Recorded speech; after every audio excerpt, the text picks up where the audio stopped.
வளர விடக்கூடாதுன்னு நினைக்கிறவங்க நிறைய பேர் சுற்றி நின்று அடித்தாங்க. அரை மணி அரிசி வீட்டுக்கு எடுத்துகிட்டு போகிறேன். எங்கள் அம்மா, டேய், எல்லா வகையிலையும் நம்ம தோல்வி நிறைய இருக்கும்.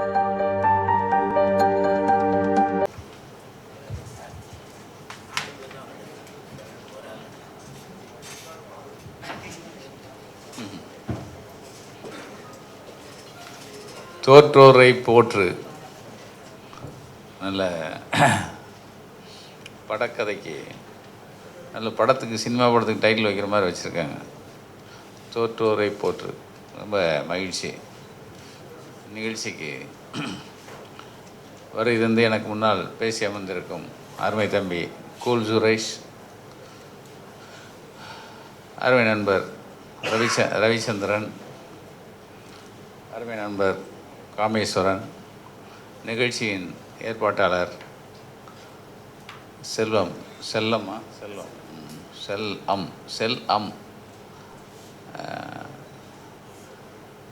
நிகழ்ச்சியின் தொகுப்பாளர்.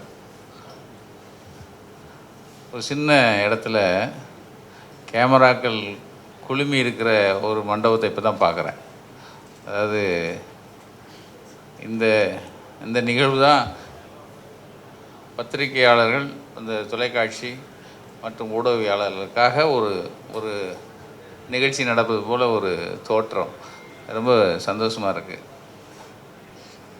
இவ்வளோ கேமரா, இந்த நிகழ்ச்சிக்கு இவ்வளோ கேமராங்கிறது நான் உண்மையிலே ஆச்சரியப்பட்டேன். உண்மையிலே அப்போது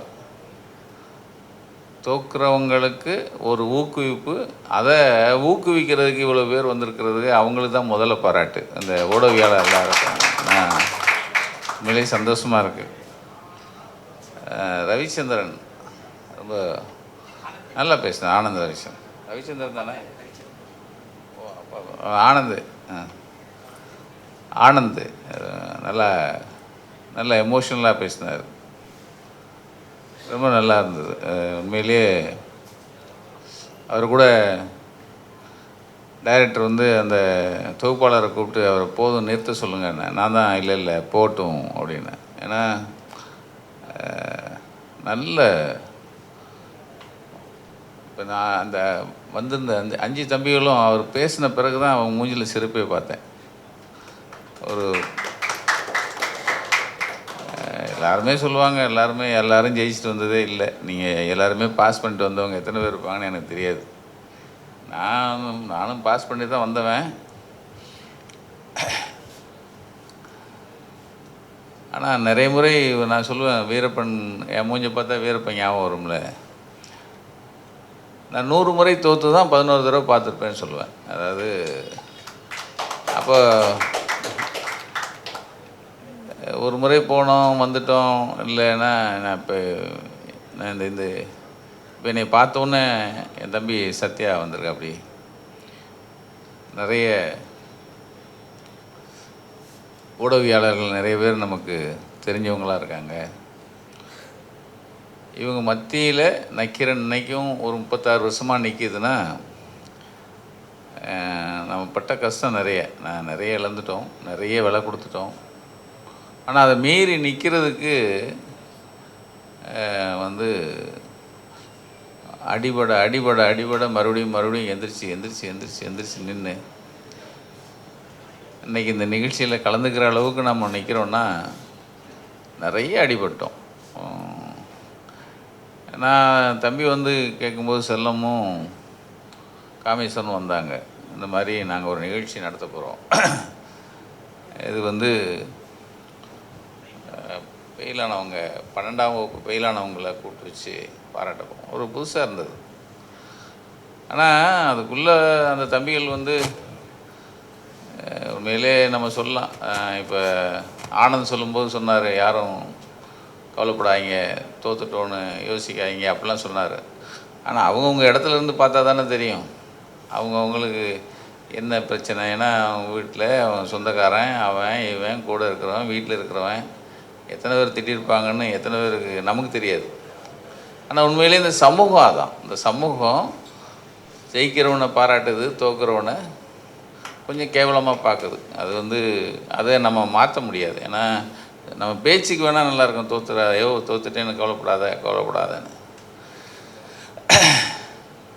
நான் எனக்கு வந்து அனுபவம், நான் பள்ளி படிப்பு எல்லாமே பார்டரில் பாஸ் பண்ணவன் தான். ஆனால் முதல் முறை சென்னைக்கு வரும்போதே நான் வந்து எங்கள் அப்பா கூப்பிட்டு அந்த மூலையில் ஒரு 4 மூடை இருக்குது, அதில் ஒரு மூடை எடுத்துக்க, நாட்டு கெட்டு கிடக்கு, போய் திருத்திட்டு வா அப்படின்னு சொல்லிலாம் அனுப்பலை. வந்த இடத்துல என்னென்னமோ வேலை பார்த்தேன். கடைசியில் நக்கீரன் ஆரம்பிக்க வேண்டிய கட்டாயம் வந்தது. நக்கீரன் ஆரம்பித்த பிறகு நக்கீரனாக வாழ்கிறதுக்கு கஷ்டப்படுறோம், அவ்வளோதான், சிம்பிள். ரொம்ப ஏன்னா எனக்கு இந்த நான் சின்ன வயதுலேருந்து பார்க்குற என் தம்பி சத்யா இருக்கா. அப்படி நான் ஆரம்பித்தப்போ தராசுன்னு ஒரு பத்திரிகையில் இருக்கும்போதுலேருந்து நான் சுபாஷ் சுந்தரன்னு ஒரு ஃபோட்டோகிராஃபர், அவர் பெரிய ஆள், அவர்கிட்ட படம் வாங்க போகும்போது சத்யாங்கிற தம்பி வந்து அங்கே ஒரு சின்ன பையனாக அங்கே வேலை பார்த்துட்டு இருந்தவர். அதுக்கப்புறம் நான் தராசில் தோத்துட்டு ஊருக்கு போகிறேன். ஏன்னா அதுக்கு முன்னாடி வந்து ஒரு சில்வர் கம்பெனியில் வேலை பார்த்தேன். சில்வர் கம்பெனி அப்படி தான், தோத்துட்டு வேலையை விட்டுட்டு ஊருக்கு போகிறோம். மறுபடியும் அங்கேருந்து திரும்பி வந்தேன், மறுபடியும் ரப்பர் கம்பெனி வச்சேன், மறுபடியும் தோத்துட்டு ஊருக்கு போனோம். படம் வரைஞ்சிக்கிட்டு இருந்தேன். அப்போ தான் ஒருத்தன் சொன்னார், பத்திரிக்கை போடா, ஏதாவது படம் வரையலாம் அப்படின்னு சொன்னான் என் ஃப்ரெண்டு. பத்திரிக்கைக்கு வந்தேன். பத்திரிக்கை வந்த பிறகு தாய் பத்திரிக்கை, அதுக்கப்புறம் திரைச்சுவைன்னு ஒரு சினிமா பத்திரிக்கை, அதுக்கப்புறம் தராசுலேருந்து தோத்துட்டு மறுபடியும் ஊருக்கு போகிறோம். ஊருக்கு போயில எங்கள் அப்பா வாசலில் வரார். என்னாச்சுன்னாரு, நான் பத்திரிக்கை விட்டு வந்துட்டேன் என்னார். சரிப்பா அப்படின்னாரு. அதான் இதே வேலை உனக்கு அப்படின்ட்டு திட்டிகிட்டு போயிட்டார். போனவர் திரும்பி வர்றாரு. நான் அதுக்குள்ளே சாப்பிட்டு ஒரு தோல்வியோ ஏதோ ஒன்று இருந்தால் ஒரு நல்ல ஒரு டயர்ட்னஸ் வரும், ஒரு அயற்சி. நான் ஒரு ஓரமாக, எங்கள் வீடு அப்போ ஓட்டு வீடு தான், ஒரு ஓரமாக படுத்து கிடக்கிறேன். வந்து நல்லுக்குன்னு வயிற்றில் ஒரு மிதி விழுந்துச்சு. எங்கள் அப்பா திரும்பி பார்க்குறேன், எங்கள் அப்பா தான். எந்திரான்னாரு. ஏதோ நீ வந்துட்டு அந்த பத்திரிக்கை நின்று போனாங்க, அதை நான் கீழே நின்று வாங்கிட்டு இருக்காங்கன்னாரு. எது தராசை? நான் சொன்னேன், யார் சொன்னா? உன் ஃப்ரெண்டு தான் சொன்னேன் ஆனார். அவனை போய் மிதிக்க வேண்டியது, ஏன் மிதிக்கிறேன்? நான் எனக்கு வயசு அப்போ 29 எங்கள் அப்பாட்ட மிதி வாங்குகிறேன். அப்படியே அடிச்சுட்டே இருக்காரு. என்னடா அப்பா, எனக்கு ஒன்றும் தெரில. இல்லைப்பா, நான் எனக்கு பிடிக்கல வந்துட்டேங்கிறேன். வத்துன்னு வைக்கிறாரு. இப்போ எங்கள் அம்மா தான் வந்துச்சு. ஏப்பா எந்திரி, மூஞ்ச கழுவு இருந்தா. அப்போ 20 ரூபா தாள் வந்த புதுசு, 6 20 ரூபா தாளை கையில் கொடுத்து, வேணா பாருங்கள், இவன் அதே மாதிரி பத்திரிக்கை ஆரம்பித்து பெரிய ஆளாக வருவான்னு என்னை கேட்காமலே சொல்லுது. நான் எங்கள் அப்பாவுக்கு அடிக்கு வாங்க பயந்துட்டு அந்த பேக் எடுத்துகிட்டு அப்படியே வீட்டை விட்டு திரும்பி அப்படியே கிளம்புனேன். எங்கள் அம்மா தான் போக சொல்லிச்சு. அப்படியே ஊருக்கு வரோம். 120 ரூபா. அது அப்போ டிக்கெட் வந்து அருப்புக்கோட்டையிலேருந்து, மதுரையிலேருந்து சென்னைக்கு வந்து 32 ரூபா. அது போக மிச்ச ரூபாயோட வரோம். வந்த இடத்துல மறுபடியும்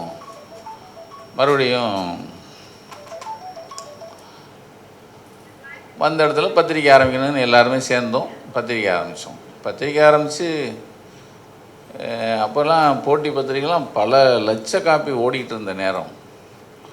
இவங்களுக்கு மத்தியில் ஒரு பத்திரிக்கை ஆரம்பித்து ஜெயிக்கணும்.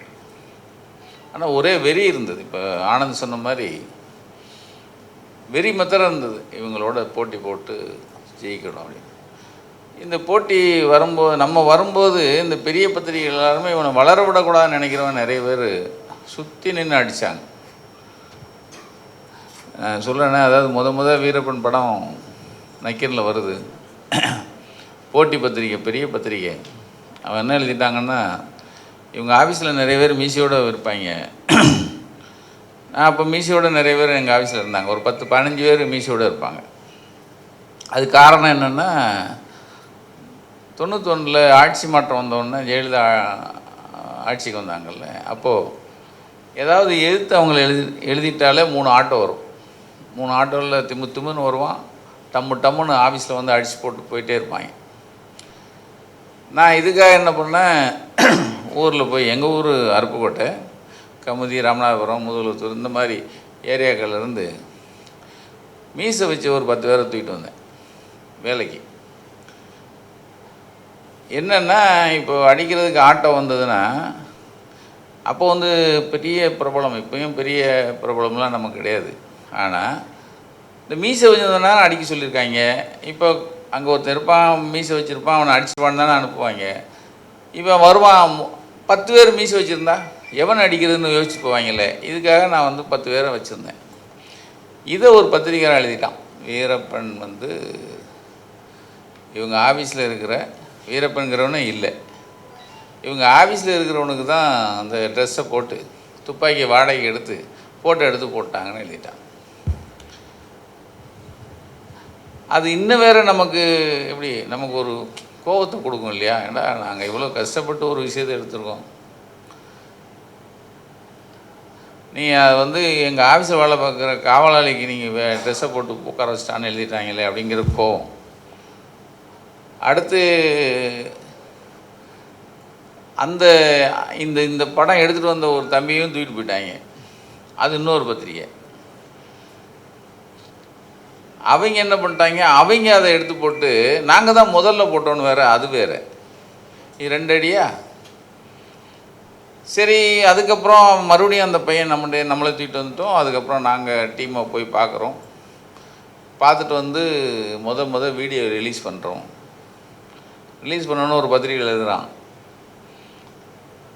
அதில் என்னென்னா அந்த டீமில் போனவங்களுக்கு நான் வந்து அவார்டு வந்து பைக்கு, இந்த கொஞ்சம் அவார்டெலாம் தருவோம். பைக்கு, இந்த ஸ்கூட்ரு எல்லாமே வாங்கி வச்சு அந்த புது பைக் வாங்குறதுக்காக அந்த பையனும் 2 பேர் வராங்க. வர வழியில் உளுந்தூர்பேட்டையே எங்கேயோ ஒரு இடத்துல ரோட்டில் நின்று அந்த தார் மிஷினில் மோதி அவனுக்கு ஆக்சிடெண்ட் ஆகிருக்கு.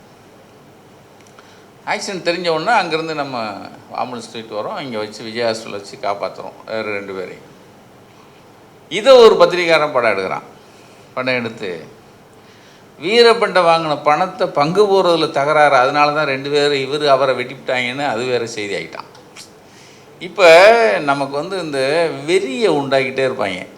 அதாவது எங்களுக்குள்ளே 1000 பிரச்சனை கிடையாது, ஆனால் கையால் கொஞ்சம் பேர் என்ன பண்ணுறான், இதுக்கு ஒரு கதையை சொல்லிக்கிட்டே இருப்பான். ஒவ்வொரு வாட்டியும் இது ஒரு கதை போய்கிட்டே இருக்கும். அதுக்கப்புறம் அதான் ஏன் வீரப்பன் வந்து தொடர்ந்து நாங்கள் எடுத்துக்கிட்டே இருக்கோம், வேறு யாரும் போகல அப்படின்னா, அவன் நம்மளை பற்றி குறை சொல்கிறதுல தான் அவன் இருப்பான். ஆனால் நாங்கள் அந்த ஏரியாவை நாம் முழுமையாக கவனம் செலுத்திட்டு இருந்தது அதனால தான். இவன் நாங்கள் போயிட்டு வந்தால் நம்மளை குறை சொல்கிறதுக்கு மாத்திரம் இருப்பான், நாங்கள் மாத்திரம் வீரப்பன் ஏரியாவுக்குள்ளே கவனம் செலுத்திட்டு இருப்போம். இப்போ பாருங்கள், 93 பார்த்தோம், இன்றைக்கி 30 வருஷம் ஆயிடுச்சு, 31 வருஷம் ஆகுது. இன்றைக்கி வரைக்கும் அதை பேசப்பட்டுட்டே இருப்போம், இன்றைக்கி வரைக்கும் பேசிக்கிட்டே இருக்கோம். இப்போ கூட வந்து உட்காந்தோடனே நம்ம ஆனந்த் சொன்னார், சார் அந்த வீரப்பன் டாக்கு சீரீஸ் பார்த்தோம், பூசை முனுசாமி வீரப்பன் டாக்கு சீரீஸ் வேறு லெவல் அப்படின்னாரு. இன்றைக்கி வரைக்கும் 31 வருஷமாக பேச்சில் இன்றைக்கி வரைக்கும் நிற்கிறோம். ஆக இதுக்கு முன்னாடி நான் சொன்ன மாதிரி ஊர்லேருந்து வரும்போது நாட்டை திருத்துறதுக்காகலாம் வரல. நான் ஒரு பொழப்பு வந்த இடத்துல பத்திரிக்கை ஆரம்பித்த பிறகு மற்ற பத்திரிக்கைக்கும் நமக்கும் என்ன வித்தியாசம் காமிக்கணுங்கிறதுக்காக தான். அந்த எந்த குற்றம் நடக்குதோ, எந்த ஒரு சமூகத்தில் ஒரு பிரச்சனை நடக்குதோ, அந்த ஏரியாவுக்கு போய் அதை எடுத்து கொண்டு வந்து மக்கள்கிட்ட கொடுக்கணுங்கிறது தான். அதை மாத்திரம் தீமாக எடுத்துக்கிட்டோம். அதில் நாங்கள் வந்து நிறைய விஷயங்களை சமூகத்தில் இப்போ பார்த்திங்கன்னா நக்கின ஆரம்பித்து 36 வருஷம் ஆச்சு. 36 வருஷத்தில் நாம் சமூகத்தில் நடந்த அத்தனை பிரச்சனையும் நக்கீரன் தொட்டதாக இருக்கும். அது நீங்கள் ஆட்டோ சங்கர் அடுங்க, பிரபாகரன் வந்து 89 உயிரோடு இருக்காரா இல்லையான்னு ஒரு இது வந்துச்சு. அப்போ எல்லா பேப்பர்லேயும்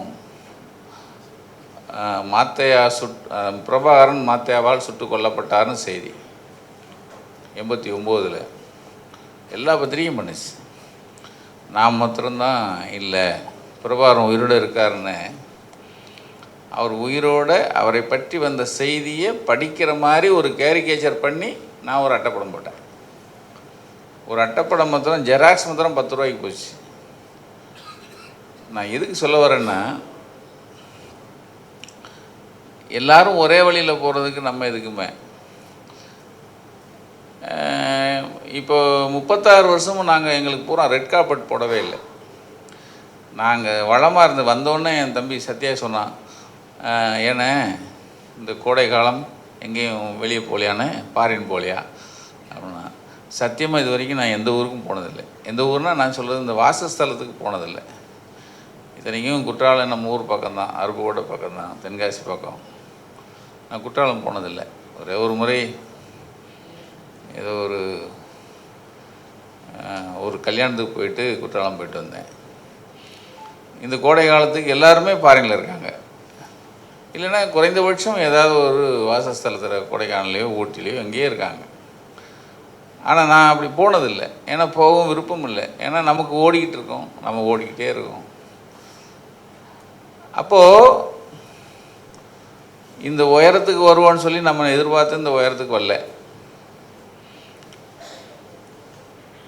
12ஆம் வகுப்பு பாஸ் பண்ணால் தான் எனக்கு நாங்கள் அப்போ எஸ்எல்சி 11th நீங்கள் கேள்விப்பட்டிருப்பீங்க. 10th 11th எங்களுக்கு பியூசி தான், +2 தானே உங்களுக்கெல்லாம், எங்களுக்கு அப்போ பியூசி.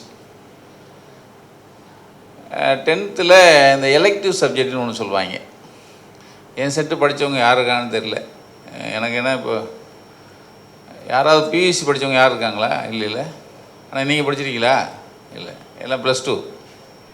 ஓ, அப்போ எலெக்டிவ் சப்ஜெக்ட் ஒன்று இருக்குது. எலெக்டிவ் சப்ஜெக்ட்டு இப்போ எங்கள் அப்பா ஐவிஎஸில் பியூனு. இப்போ நான் எனக்கு செக்ரட்டரி கோர்ஸ்னு ஒன்று எடுத்துக்கணும். அதான் டைப்லாம் சொல்லி தருவாங்க. எங்கள் வாத்தியார் என்ன பண்ணிட்டாரு, நான் நல்லா படம் வரைவேங்கிறனால இவருக்கு, டேய் நீ பயாலஜி எடுறான்னாரு. பயாலஜி அப்புறம் தான் தெரியும், பயாலஜிங்கிறவங்க ஃபஸ்ட் குரூப்பு. இப்போ உங்கள் செக்ரட்டரி உங்கள் +2ல் ஃபஸ்ட் குரூப்புங்கிறாங்கல்ல, அதோடு சேர்ந்தது. ஃபஸ்ட் குரூப்பு எடுக்க வேண்டிய இதை நான் 3rd குரூப் எடுக்க வேண்டியது. எனக்கு ஃபஸ்ட் குரூப்பு பயாலஜி எடுக்க சொல்லிட்டார். நானும் சரி வாத்தியார் தானே சொல்கிறாரு, ஏன்னா வீட்டில் சொல்லித்தர ஆள் இல்லை. எனக்கு வேலை என்ன தெரியுமா, அவருக்கும் அவர் வீட்டுக்காரம்மா கல்யாணம் முடிச்சு வந்திருந்தாங்க.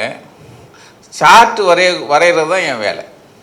வீட்டுக்கு வர சொல்லிடுவார், சார்ட்டு வரைய சொல்லிட்டே இருப்பார். அவங்க ஸ்கூலுக்கு, நான் படிக்கிற ஸ்கூலுக்கு எல்லாருக்கும் சார்ட்டு வரைகிறது தான் என்னுடைய வேலை.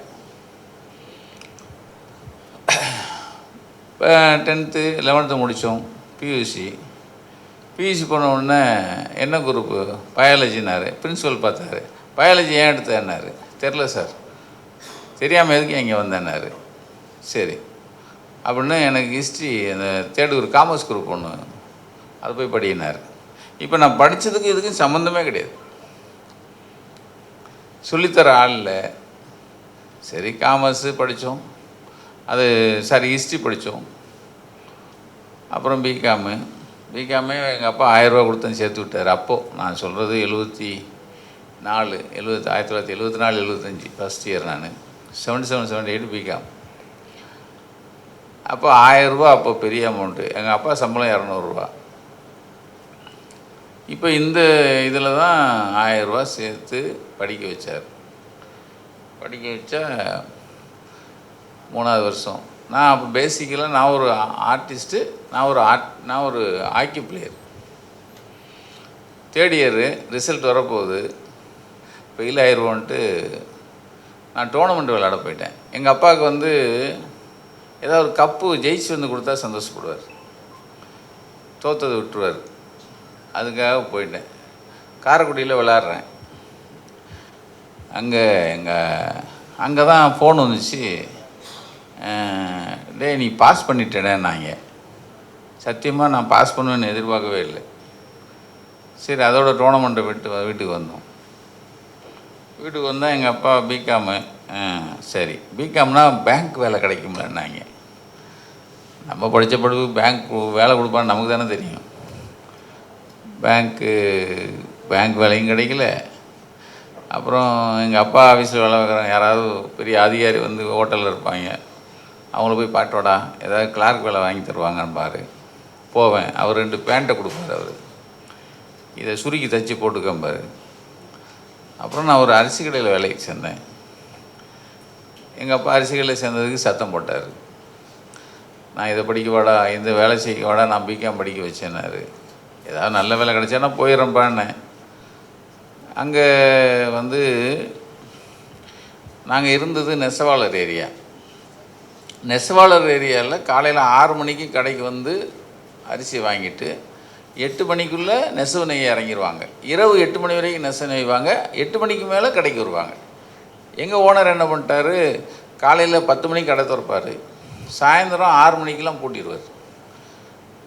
வியாபாரமே இல்லை. அப்போ நான் சொன்னேன், ஏன்னா அவங்க 6 மணிக்கு வராங்கண்ணே, நீங்கள் நம்ம கடை பூட்டியிருக்கு, சாயந்தரம் 8 மணிக்கு வராங்க, நம்ம கடை பூட்டியிருக்கு, எப்படின்னா வியாபாரம் இருக்கணும். அப்போ அவர் என்ன சொன்னார், இல்லை அப்படின்னா நீயே கடை தரேன்னார். சரி, எனக்கு என்ன, என் வீட்டில் இருந்தால் எங்கள் அப்பா திட்டிகிட்டே இருப்பான்ட்டு நான் காலைல 6 மணிக்கெலாம் கடை திறந்துடுவேன்.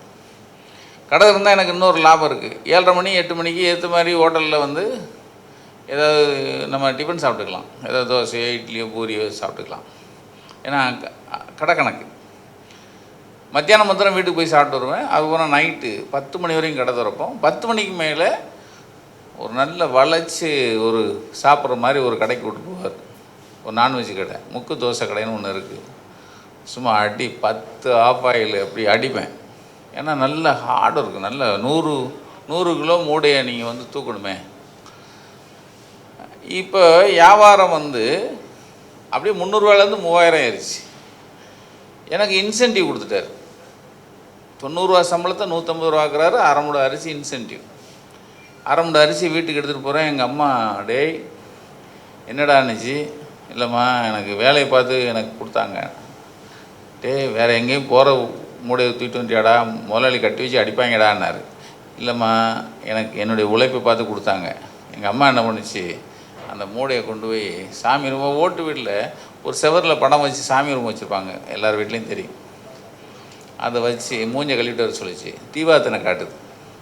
என்ன சொல்லி காட்டுதுன்னா, தாயி மகமாயி காமாட்சி, இனிமேல் இவன் இந்த கடையில் தான் வேலை பார்க்கணும் அப்படின்னு தீபார்த்தனை காட்டுது.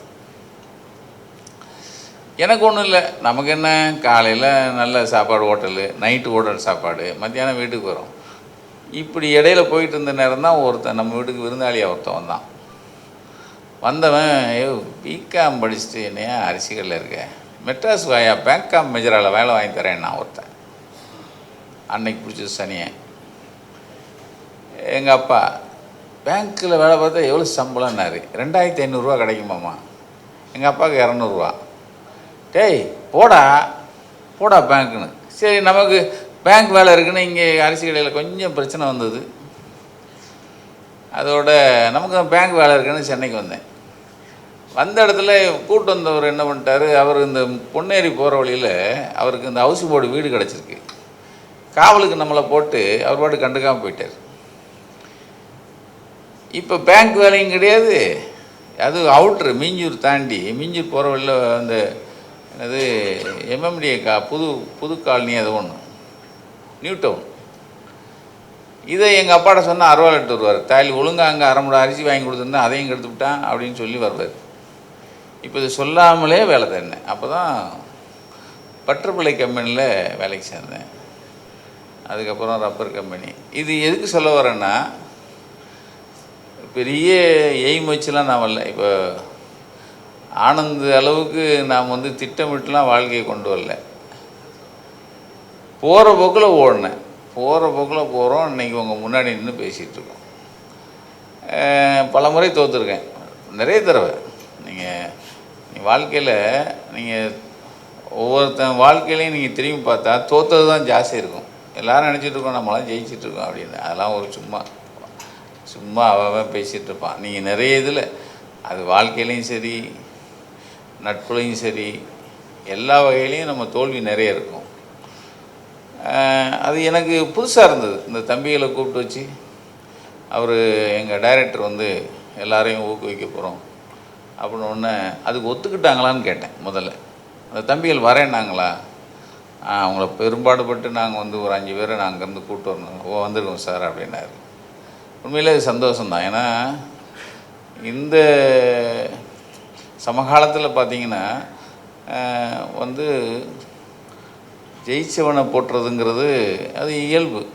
ஜெயிக்கிறவனை தானே பத்திரிக்கையும் போட்டுது, டிவியும் போட்டுருது, நீங்கள் பக்கத்தில் இருக்கிறவனும் போட்டுறான், தோக்குறவனா போட்டுறதில்ல. உண்மையிலேயே ஒரு வித்தியாசம், ரொம்ப வித்தியாசமாக அந்த தம்பி திங்க் பண்ணதில் ஒரு வேளை இது என்னது என்ன சொல்வார், நம்ம கூல் சுரேஷ் சொல்கிற மாதிரி விளம்பர ஸ்டண்ட்டாக கூட இருக்கலாம், விளம்பர ஸ்டண்ட்டு கூட பண்ணலாம். ஆனாலும் விளம்பர ஸ்டண்ட்டுக்காவது நீங்கள் மனசு வேணும்ல உங்களுக்கு. ஆளுக்கு தலைக்கு இவ்வளோ ரூபாயை கொடுத்து ஒருத்தர் 5 பேரை கூட்டு வந்து உட்கார வச்சு அவங்கள ஊக்கப்படுத்தி, இப்போ நான் பேசுனதை விட அதிகமாக அவங்கள ஈர்க்கிறதா பேசுனது எங்கள் ஆனந்த். ஏன்னா அவர் வந்து அவர் 4000 பேர் வேலைக்கு வச்சுருக்கேங்கிறாரு. இப்படி தெரிஞ்சால் அந்த நம்மளே போயிருக்கலாம் வேலைக்கு. 4000 பேருங்கிறாரு, ஏன் சத்தியம் அவர்கிட்டே போயிருக்கலாம்ல. என்ன நம்ம அப்போ ஒரு மனுஷனுக்குள்ள ஒரு வெறி இருக்கணுங்கிறது மாத்திரம். இப்போ நான் வந்து நமக்கு வெறி இந்த பத்திரிக்கையாரங்கள்லாம் சேர்ந்து உசுப்பேற்றி விட்டது தான். நம்மளை இந்த கூட இருக்கிறவன், நம்ம கூட பழகினவங்க எல்லோரும் உசுப்பேற்றி விட்டு சொல்லுவாங்க இல்லை, அது மாதிரி உசுப்பேற்றி விட்டு தான் இன்றைக்கி ஏன் இந்த ஈரப்பனும் இல்லை. ஆனால் எல்லோரும் நம்ம மேலே இந்த மெட்ராஸ் பாஷையில் சொல்லுவாங்க என்னென்ன காண்டா, மெட்ராஸ் பாஷையில் வைத்தறிச்சலுமோ அது மெட்ராஸ் பாஷையில் காண்டும்பாங்க. ஏம்மா அதான் கேட்டேன். இந்த 5 பேரை கூட்டு வந்து பாராட்டினதுங்கிறது மனசு வேணும். அந்த மனசு நம்ம டைரக்டருக்கு. அதை விட முக்கியம், இந்த நிகழ்ச்சியை பார்த்து இதை வந்து கவர் பண்ணுறதுக்கு இத்தனை பேர் வந்தது எனக்கு ரொம்ப ஆச்சரியம், மறுபடியும் ஆச்சரியப்படுறேன். ஏன்னா எதையும் சாதாரணமாக நினச்சி வந்துடக்கூடாதுங்கிறது தான். இப்போ நான் நினச்சேன் ஒரு 5 பேருக்கு ரூபாய் கொடுக்க சொல்கிறாரு, போய் கொடுத்துட்டு ஒரு அட்டை வந்துடுவோம் அப்படின்னு தான் நினச்சேன். ஆனால் வந்த பிறகு பார்த்தா இத்தனை கேமரா அன்றைக்கி. இது பெரிய நிகழ்ச்சி தான். ஏன்னா எத்தனை பேர் பங்கெடுத்தாங்கிறத விட இதை கொண்டு போய் சேர்க்குற இடம் இருக்குது பாருங்கள். ஆக இந்த தோல்வியை வந்து பொருட்படுத்தாமல் அவங்கள நீங்கள் வந்து தேற்றுறது இருக்குல்ல, தேத்துறதுங்கிறதுக்கு ஒரு பெரிய மனசு. அந்த மனசு வந்து எங்கள் டைரக்டர்கிட்ட, அவரோட சேர்ந்த ஹேமச்சந்திரன், அவரோட சேர்ந்த நட்பு குலாம் எல்லாருக்கும் உண்மையிலே நக்கீரன் சார்ந்த வணக்கம், வாழ்த்துக்கள். இந்த 5 பேர் வந்து இந்த வர ஜூலையில் உடனே 60 மார்க் எடுக்கிறான்னு சொல்லியிருக்கார். 60 மார்க் எடுப்பீங்க, இல்லைன்னா அவரே வேலை தருவார். 5 பேருக்கு வேலை இருக்குது. 5 பேருக்கு அப்படி போகும்போது சொல்லுங்கள், நானும் வந்துடுறேன்.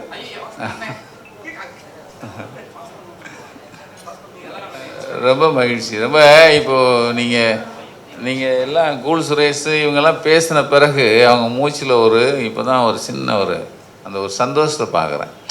ஏன்னா வரும்போதே வருத்தமாக அப்படியே செத்து போன மாதிரி வந்தாங்க. ஆனால் உண்மையிலே அது இல்லை. ஏன்னா எல்லார் வாழ்க்கையிலையும் இப்போ நிற்கிற எல்லார் வாழ்க்கையிலையும் தோல்வி இருக்குங்கிறது யாரும் வெளியே சொல்ல மாட்டாங்க. ஆனால் எல்லார்ட்டையும் ஒரு தோல்வி இருக்குது. அதை மீறி தான் நிற்கிறோம், மீறி தான் ஜெயிக்கிறோம். இன்னமும் நிறைய கடக்க வேண்டியதாக இருக்குது. இன்னும் கடக்கணும்னா நீங்கள் வந்து நிறைய தோல்விகளை சந்திக்க வேண்டியிருக்கு. அந்த தோல்விக்கு இப்போது செல்வம் மாதிரி இருக்கிற ஒரு நல்ல நண்பர்கள் அரவணைப்பு இருந்தாலே போதும். அந்த அரவணைப்பு உங்களுக்கு கிடச்சிருக்கு. இந்த அரவணைப்பு கொடுத்த டைரக்டர், அவங்களுக்கு துணையாக இருக்கிற மற்றும் இங்கே வந்து பேசின அனைவருக்கும் நக்கீரன் வாழ்த்துக்களையும் வணக்கங்களையும் தெரிவித்து விடைபெறுகிறேன். நன்றி, வணக்கம்.